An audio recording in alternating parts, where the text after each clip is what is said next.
Most men don't fail at fat loss because they're lazy. They fail because they're loyal to the wrong program. And that's why they keep making at least 3 of these 5 mistakes every single day. I did too. I trained hard, I ate healthy, I chased every so-called hack, but my body didn't just change. So if you think you're doing everything right and still not seeing the results, this is the wake-up call you didn't know you needed.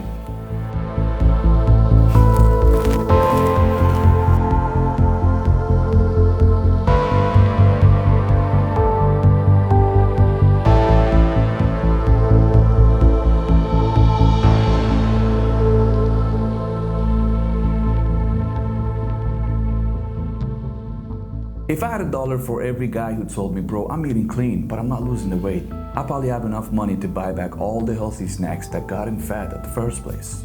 Here's what I'm trying to say.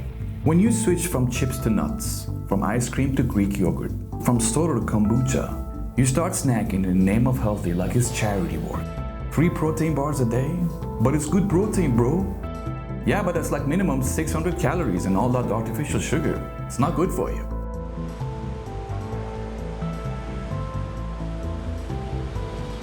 So let's break it down the Huberman way. Your brain has a reward system, dopamine, cravings, all that jazz. And just because the label says organic or keto doesn't mean your brain isn't being tricked into eating more. Dr. Huberman says food and palatability mess with your satiety signals. So in English, when it tastes good, it goes down easy, you'll eat more of it, even if it's healthy. You think you're being disciplined, but you're basically spooning peanut butter like it's your emotional support animal. But it's natural peanut butter, man. Yeah, and natural disasters are still disasters. So the mistake is assuming clean equals calorie-free. You replace junk with whole foods, that's great. But if your portions are out of control, you're just gaining weight more responsibly. So what's the fix? Learn how to measure, not obsessively, but honestly. Pay attention to portions. Know your maintenance calories, track for a bit, see what really actually looks like. Because you can eat all that white rice and salmon all you want, but if your plate looks like a buffet, don't be surprised when your abs ghost you. You cut carbs thinking that's the key to your burning fat, right? But your fat's not stuck because of carbs. Your fat's stuck because your body can't let go of it. Let me explain. Think of your fat cell like a room with a door. Fat goes in and fat comes out. That's called fat flux. And when it's working, your body can pull fat in and out like it's supposed to. So when you over-restrict carbs for a long time, or when you overeat fats in the name of keto, you end up breaking the system. That door that I was telling you about starts sticking. That's why you're flat, tired, and stalled. Even when you're technically in a deficit. You didn't break the diet, you broke the flux. So Dr. Peter Attia says the goal isn't to fear carbs, it's to build something called a metabolic flexibility. That's your body being able to switch from burning fat to carbs, like a hybrid car, flipping from gas to electric, smooth, clean, and efficient. So what's the fix? Don't treat keto like a religion. Be flexible, learn how your body actually works. Don't cut carbs because it's trendy, manage them because it's smart. I mean, if your fat loss plan has more rules than your last relationship, to be honest with you, maybe it's not the carbs.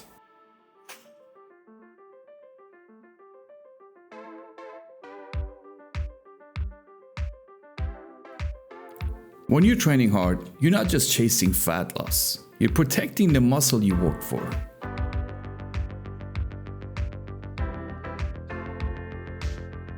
And that means what you put in your body after training matters as much as the workout itself. You can burn fat lifting, playing soccer, doing sprints, but keeping that muscle, that's where the real game is. And that's why every session for me ends with a System LS whey protein. It's not just about muscle building.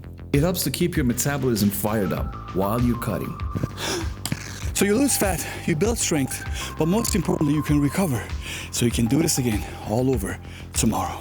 25 grams of grass-fed whey with zero junk. Fat loss isn't the goal. Keeping what you've built is. Check out the link in the description for a limited time offer.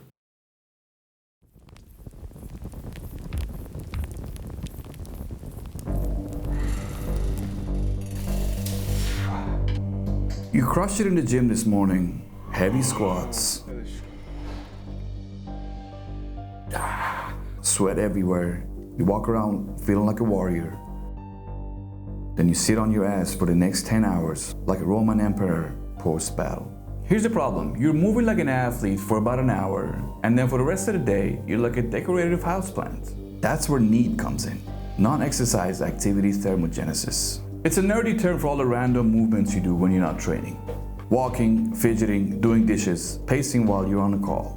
Dr. Andrew Huberman says, NEAT can burn more calories per week than your actual workouts. This just might mean that refilling your water bottle 30 times a day might be more efficient than 30 minutes of that bike time you do in the gym. So yeah, if you do train hard, but you sit like a sandbag for the rest of the day, your fat loss might be stuck in airplane mode. You're not lazy, you're just stationary. You're a motivated guy who forgot to move. The fix? Make movement automatic.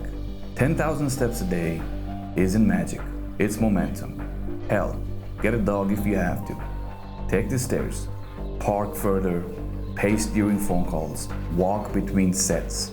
Bonus, your blood sugar levels get better, your mood lifts, your cravings don't control you, and weirdly, you actually recover from workouts faster. So if your Apple Watch says you're still alive after 6 p.m., maybe it's not a bad idea to go for a walk.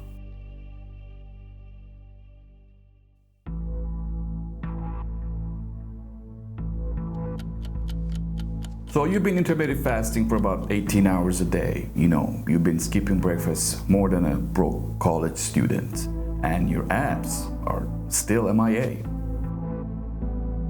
Worst, your shirts are starting to feel baggy in the shoulders. That is not fat loss, my friend. That is muscle loss. The mistake, you're treating fasting like a fat loss magic. But you're forgetting one thing. Your body doesn't just burn fat when energy is low. It also taps into muscle.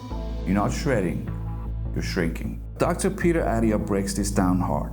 When you fast aggressively, but don't resistance train or eat enough protein, your body starts robbing muscle to keep itself going.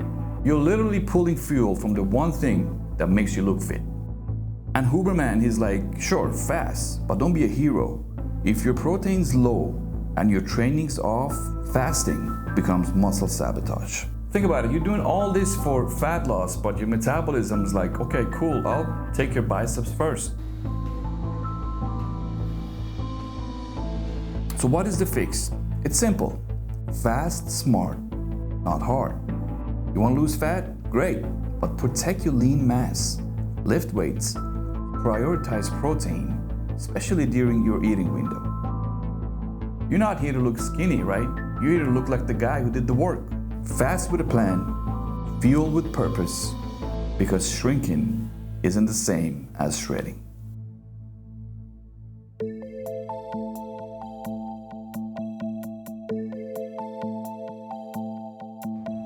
You're cutting, so what do? You drop the heavy weights, pick up the pink dumbbells, and suddenly every workout looks like a warm-up. Because somewhere along the way, you believe this myth. Heavy lifting is for bulking, not for cutting. And that is how you end up skinny soft.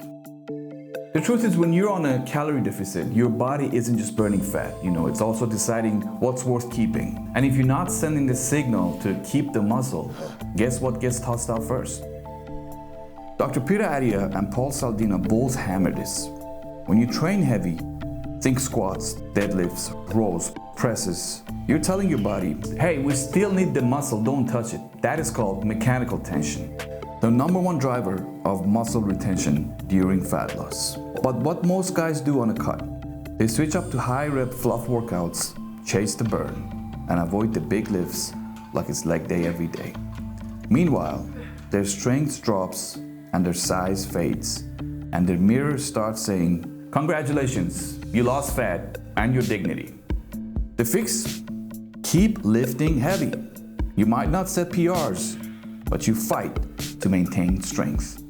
Big compound lifts, full range of motion, low to moderate reps, and enough protein to let your body rebuild, not just survive.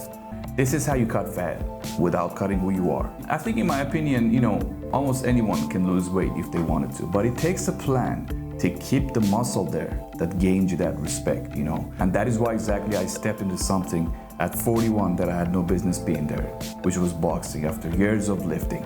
Not to fight, you know, not to prove anything to anybody. I started it because I wanted to move better, breathe better, test my mental strength, and test what I had left in the tank. So if you ever felt like the gym wasn't enough, like you were in shape, but not really alive, the story is waiting for you. I recently put out a video documenting the first 90 days of my boxing challenge. Make sure to check it out. See you on the next one.